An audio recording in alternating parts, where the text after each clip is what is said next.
Can I do yoga if I'm injured? Yes, you're going to do it in a different way. It's what I call the healing mode. That's what we're going to talk about today in this episode. Hi everyone, if this is the first time we're meeting, my name is Jimmy Barkan. I've been teaching Hatha Yoga since 1981. If you're new to the channel, please consider subscribing, hit the notification bell, share it with your friends. Anytime you're enjoying the content, hit that like button. Yes, you want to do yoga if you are injured. Now, I did a recent video a few months back called Spirituality and Hatha Yoga, and I talked about Bishnu Ghosh. Bishnu Ghosh is the founder of what I refer to as Hatha Yoga. He was my teacher's teacher. He was Bikram's teacher. Bikram refers to him as his guru. The reason why he created the style of Hatha Yoga wasn't so that we can become the most athletic yogis on the planet, even though that's sort of how it migrated to the West, but so we can heal the body. So we can use these yoga postures as a healing modality. That's why he created it in the first place. So in India, they don't go to yoga class so they can straighten their leg in standing bow and wear Lululemon. They go to yoga class because they have some kind of injury, some kind of ailment. And instead of going to the physical therapist or the acupuncturist, they go to Ghosha's College of India in Calcutta to heal their body. And I've talked about many times on my channel how Bishnu Ghosh even got into yoga. His older brother, arguably one of the most famous yoga gurus that ever came to the West, Paramahansa Yogananda, not only was he his older brother, but he was also his guru. And Bishnu Ghosh, when he was young, took ill. Yogananda prescribed for him a sequence of yogic postures. Bishnu Ghosh had such a miraculous healing from the sequence that he then dedicated his life to helping people heal through the yogic posture. Now, here's my personal story. In the middle of my teach train program, which was absolutely insane, I've talked about that before too on my channel, we did 3-4 classes a day with Bikram. Sometimes crazy, we would do 5 on a rare occasion, but mostly 3 or 4. And I injured pretty much every area of my body that you could because we did way too much yoga. It was way too much in excess. So one day I hurt my back and I was actually laying on the street because it was pinching my nerves so bad. So I called Bikram and I said, look, I can't come to class. And if you weren't coming to class, you had to call him and tell him. He'd be very upset if you didn't let him know. So I said, look, I can't come to class because I can't even stand up for 5 seconds. And Bikram said to me, I don't care if somebody puts you in a wheelbarrow, dumps you into the yoga room, get your ass in this class. So I went. I said, okay. And I'm laying on the ground before it started because I couldn't stand really. And I could feel the heat starting to help. And I started doing the breathing exercises and doing very modified versions of the postures. This is what we're going to talk about. At the end of the pose, I had 80-90% mobility back in my body, and I became a believer in healing your body through these yogic postures. So can you do yoga the same way when you're injured? Of course not. That's what I call the healing mode. You have to modify. How much are you modify depending on the injured area?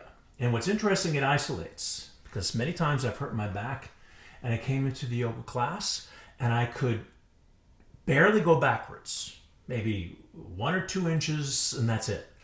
But forward bending was no problem at all.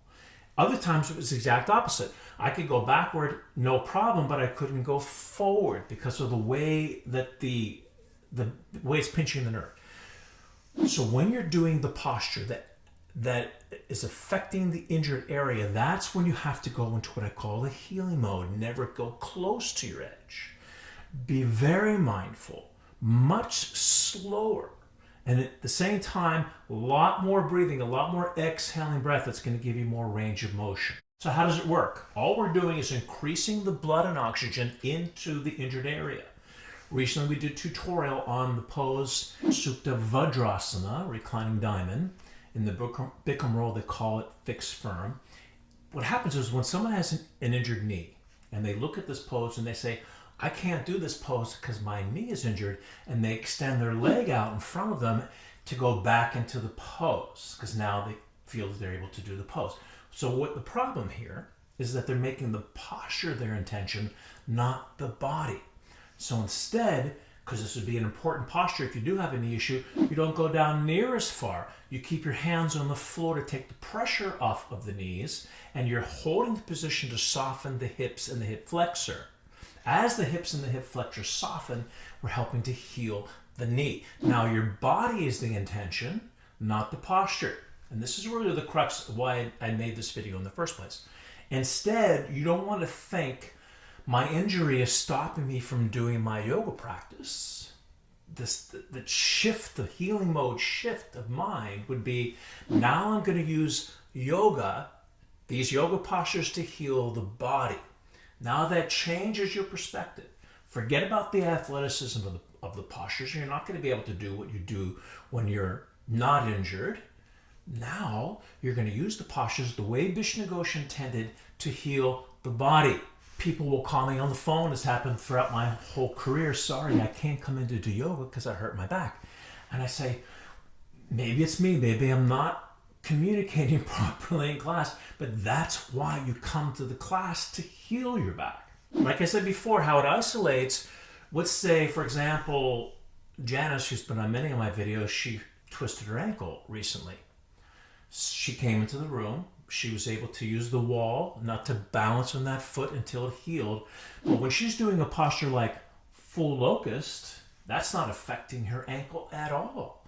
So why are you depriving the rest of your body just because one area is injured? Now, I'm not saying to, damn the torpedoes and just come in and do what you normally do. You've got to modify. That's the key. And use the postures as a healing modality. And it's really changing your mindset. Not using the postures for your athletic prowess, which is really what happened, because when yoga migrated to the West, we have a little stronger, bigger bone structures than people in Asia. I'm talking just generally, of course, there's a lot of exceptions. So we took the yoga postures and we made it a physical exercise, especially in the hot yoga world, especially in the vinyasa world. So we have this wonderful athletic expression in our practice. Therefore, when we get injured, of course we can't do yoga like that. It changes everything. But now, understanding Bishnu Ghosh's intention, we're going to use the postures in a different way. And this is the healing modality. It's just like when jiu-jitsu migrated to Brazil. It changed everything from the way they did in Japan. In the West, we had a different approach. We started using it for physical fitness. We started using it to get as strong and as flexible as we can. And yeah, it's wonderful. And in fact, it goes hand in hand. The healthier your body's going to, or the more athletic you're going to get, the healthier you're going to get. But when you're injured, it changes everything. We go into healing mode, and now we say, look how lucky I am that I have the mindfulness and the understanding and the consciousness to use these yoga postures to heal myself in a much faster way. So that's our episode for today. If you're new to the channel, please consider subscribing, hit the bell. You get notified every time I post a new video. Smash the like button. Any comments? If you don't agree with me, I'd like to hear from you in the comments below. I get to all the comments. And I thank you for watching. I'll see you at the next video. Bye, everyone.